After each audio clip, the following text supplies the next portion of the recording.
Messieurs, dames, bonsoir et bienvenue pour ce journal télévisé pour ce vendredi le 30 août 2024. Les travaux de rénovation du bâtiment de la Banque centrale à Victoria devraient commencer à partir de lundi prochain, soit le 2 septembre. Ces travaux de rénovation seront entrepris sur le mur extérieur du bâtiment et cela devrait être achevé en février de l'année prochaine.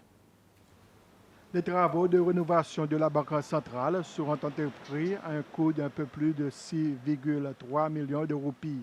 Les travaux principaux concerneront l'enlèvement de plus de 5000 carreaux à l'extérieur du bâtiment de la Banque centrale, qui, selon la banque, constitue une menace pour la sécurité de ses travailleurs et du public en général. La Banque centrale affirme que ces travaux de rénovation s'inscrivent dans le cadre de son plan d'entretien de son infrastructure conformément aux normes en vigueur. Pour ce faire, la Banque centrale a cherché de l'aide auprès d'une entreprise sud-africaine qui possède la technologie et l'expertise nécessaires pour évaluer l'état de ce bâtiment.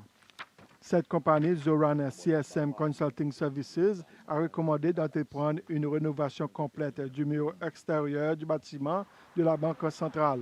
Et c'est la société Lax Mumbai qui a obtenu le contrat pour ces travaux. Pendant la durée des travaux, de nombreuses mesures de précaution seront prises pour assurer la sécurité des employés de la Banque centrale et de ses clients. La Banque centrale dit que ces travaux de rénovation n'affecteront pas le fonctionnement habituel de cette institution financière. 67 salariés de l'Institut national de la culture, du patrimoine et des arts ont été récompensés pour leur longue période de service. La cérémonie de remise des prix a eu lieu à l'espace bar et café hier soir. Ces employés travaillent à l'Institut national de la culture, du patrimoine et des arts depuis 20 à 45 ans. 8 des 67 employés de cet institut qui ont pris leur retraite plus tôt cette année et l'année dernière ont chacun reçu une récompense spéciale en guise de remerciement pour leur dévouement au fil des années. Le secrétaire général de l'Institut national de la culture, du patrimoine et des arts, David André, a déclaré que ces travailleurs qui ont été récompensés ont joué un rôle essentiel dans le maintien de la culture, des traditions, des arts et du patrimoine du pays en gardant l'héritage des Seychelles vivant pour les générations à venir. Plusieurs actes de vandalisme ont été enregistrés dans les forêts de Pralin. Certains individus ont donc abattu des arbres endémiques et puis ils ont été laissés à l'abandon.